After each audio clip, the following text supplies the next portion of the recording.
I have spent the last 12 years of my life immersing myself in the field of sales and selling.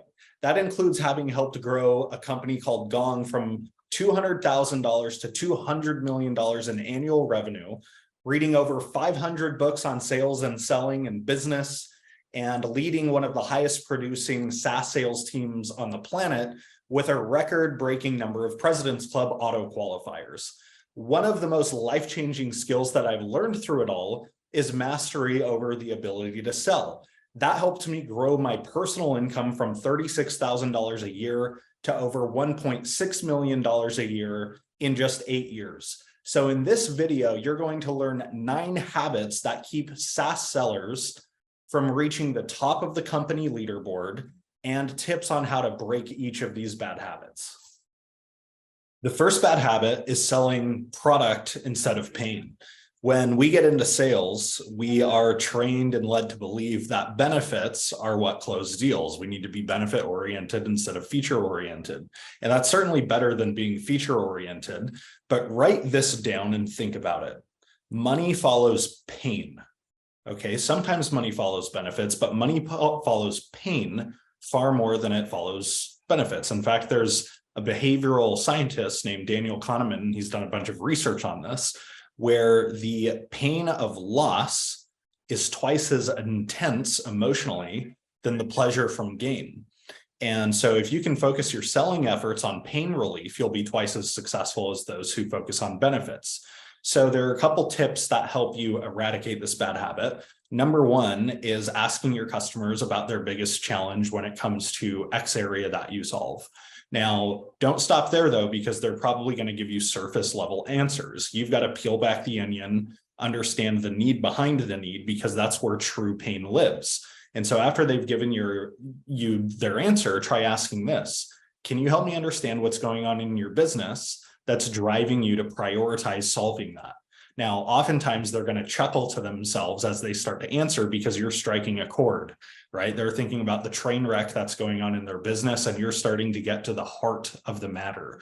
Now, the final thing you can do, if they haven't already voiced a metric or quantified that pain, is simply follow up that series of questions with, help me understand what metric is suffering most as a result of this challenge.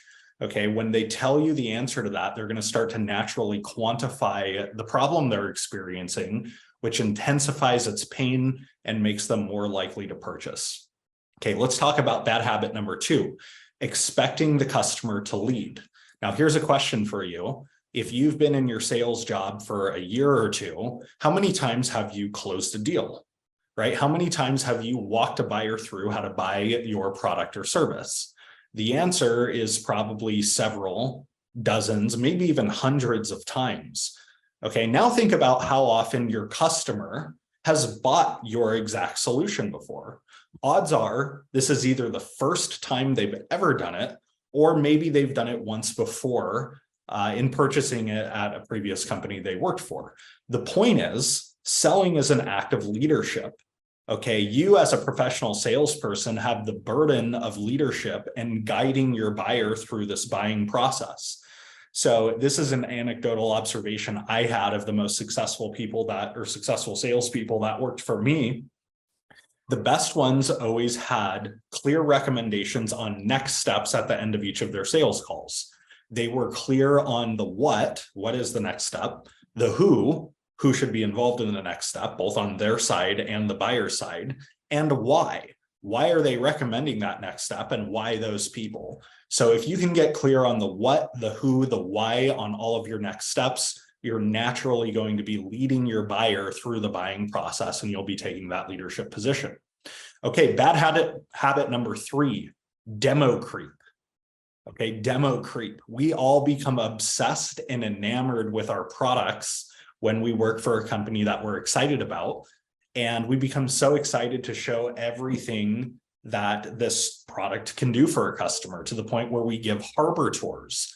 Now, the problem is that dilutes your message and it starts to create objections, right? Customers start to think, well, I don't plan on using that piece or that piece or that piece. I just want this piece. And so can you give me a discount because I'm not going to use half of what you just showed me? And so the solution here, and write this down, is to solve exactly. Okay, solve exactly. Take your customer's pain and solve it on a one-to-one basis. Map exactly what product capabilities solve the pains that they've expressed. Solve that, no more and no less. It is then going to feel like your product was custom built for their situation. Leave off the rest, okay? Solve exactly. Habit number 4 is premature negotiation.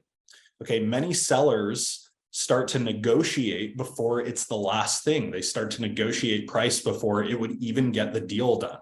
Some sellers even proactively offer price discounts or concessions in hopes that it's going to move the deal forward or accelerate the sales cycle in some way. Now, that's the worst situation. The second worst situation is you engage in a negotiation before agreement on price would even get the deal done. Now, the good habit, the solution to all of this is don't negotiate price until that it's the last thing. Okay, so when your buyers start negotiating price with you, simply say, let's say that we agreed on price right now. Okay, we walked out of this call, you're happy with it, I'm happy with it. What would still have to happen next before we move forward? Now, if they start to list other things that would still have to happen, then stop negotiating right there. Say, in that case, let's get to price negotiation once we've started to handle some of these things, but I would like price negotiation to be the last thing that we have to deal with. Now, if it is the last thing, if you say, let's say we agreed on price right now, what else would we have to do before we get a deal done? And they say nothing. My boss or me or whoever's signing off on this has approved it. If we can get it at this price, it's through legal, it's through procurement, it's through all of the hoops, then you can negotiate price. But the rule is to only negotiate price when it's the last thing. Okay, and make sure it's the last thing. Sometimes buyers might even think it's the last thing, but they're forgetting about key parts of their buying process, like legal review or procurement review or something like that. So rule of thumb, only negotiate price when it's the final thing that would actually close the deal. Okay, bad habit number 5, single threading. What is single threading? It's when you are only in contact with one person, powerful as they may be, inside of that account with that deal. Okay, you are at huge risk if you're only connected with one person. The opposite of this is called multi-threading. Okay, that's when you build a series or a web of contacts within a single deal to start to build influence and momentum. And if somebody leaves their job or something else happens, you've got several other contacts that you can rely on. So there's a simple way that you can expand the scope of people you're in touch with at an account and multi-thread. And it's while you're having a discovery conversation, you're surfacing the pain, like we talked about a few minutes ago, simply ask who else is impacted by this challenge. Now, your buyer is going to start to name other people, and you're going to ask how they're impacted. And you'll end that conversation thread by simply saying, based on how they're impacted and based on what you just shared with me, is it fair that we involve them in the next step or the series of next steps or some specific next step that you have? It's very hard for the buyer, the person you're talking with, to then disagree because they are the ones who just mentioned that they're impacted. And all you're asking is that we involve them, given that they are impacted in the way that they just mentioned. That's a very simple tactic that you can start using to go expand your scope within deals, multi-thread through more people. Okay, bad habit number 6, avoiding hard conversations. We as sellers often like to build relationships with our buyers. We like to build rapport, and we loathe breaking that rapport, right? Especially after we've taken so long to build that rapport. And when that happens, we often avoid having any sort of hard conversation, even though that's what would move the deal forward. And so the rule of thumb here is if you sense something, call it out. If you sense it, say it, right? So if you sense that your buyer is starting to become disengaged, simply call that out. Say, if I'm reading you right, it feels like I'm starting to miss the mark with you. Okay, so that's an example of calling something out when you sense it. You have to have the hard conversations. Anytime you feel like something is going wrong with a deal, it probably is. and you should call that out proactively and have that conversation with your buyer instead of letting it just go silent and eventually killing your deal and your buyer ends up ghosting you. So if you sense something is going off the rails, if you sense something bad, if you sense that they're going dark on you or going to go dark on you or something like that, call that out while you have the opportunity to, because it might be your last opportunity to, if you're right. Okay, bad habit number 7, giving away your power. Okay, and I put quotes around that. Selling, as much as we might not like this, involves a lot of status games. Okay, humans are status-oriented creatures. We are always trying to figure out who's who in the social pecking order in any sort of social interaction. And a business transaction or a business deal is no different. Okay, one of the mistakes I often see sellers make is they automatically put themselves in a subservient, lower power order in the pecking order compared to their buyer. And they do that very subtly. They do that by their voice tone, right? Ending questions on a high note in an approval-seeking way. In the way they carry themselves, they'll do approval-seeking gestures. And even in the words they use, like overly thanking the buyer for their time and not acknowledging that their time is also valuable. And so the solution here is not to be domineering or anything like that. It is simply to keep your power to yourself. Don't give your power away to another human being, even though they may be a C-level executive and you may be an account executive. Okay, keep your power for yourself. You do that by maintaining a strong, semi-authoritative voice tone, right? Downward inflecting your voice when you ask questions and not being overly approval seeking in your behaviors, in your mannerisms, in the words you use. Habit number 8, bad habit number 8, taking the buying process at face value. Okay, what most sellers are trained to do is ask, what's your decision-making process? And when you ask the question with that phrase, it's a simple question, you get a simple answer. And that answer is usually not satisfying or accurate. The buyer says something like, I need to talk to my boss, then we need to do legal review, and then we should be good to go. Usually that's not going to be the case. Most sellers take that answer at face value.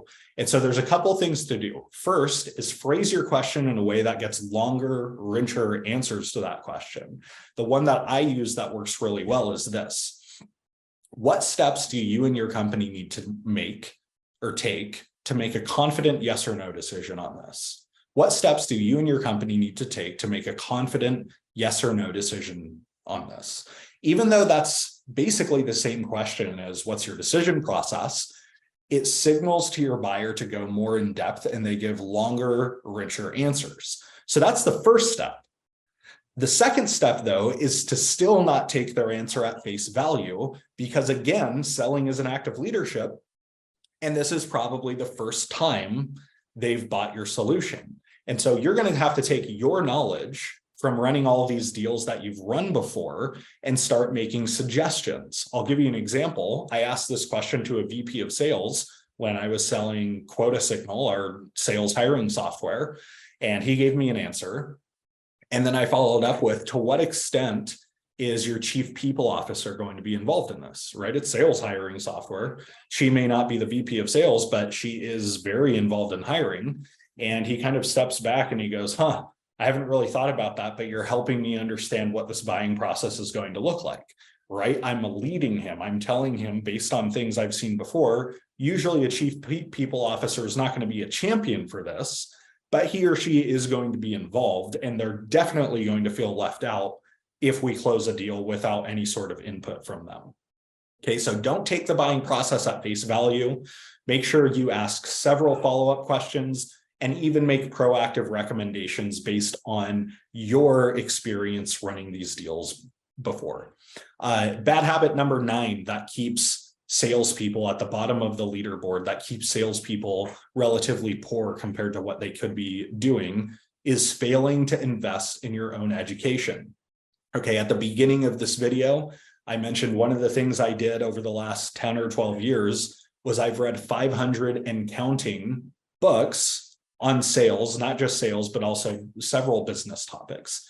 And among several things that I attribute my success to, I would attribute, or that's one of the things that I would attribute most of my success to, is reading and being a voracious learner and a learning machine, as Charlie Munger would call it. And I'm big on self-education. Okay, I'm big on learning skill sets on your own time beyond what you've done at university or college or a formal degree. That's one of the reasons I started pclub.io. Okay, it's meant to be an educational platform for salespeople who want to climb the ranks, who want to earn multiple six figures, then seven figures, and maybe even get to leadership.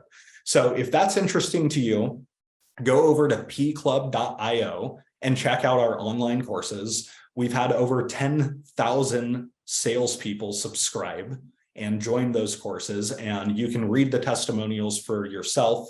They are achieving tons of success, even selling through an economic meltdown. So go over to pclub.io now, and I hope this video was helpful. If it was, help me spread the word, help these 9 habits make themselves aware to other salespeople. Hit the like button on YouTube, write a comment if you have any questions, and I'll do myself to get back to it.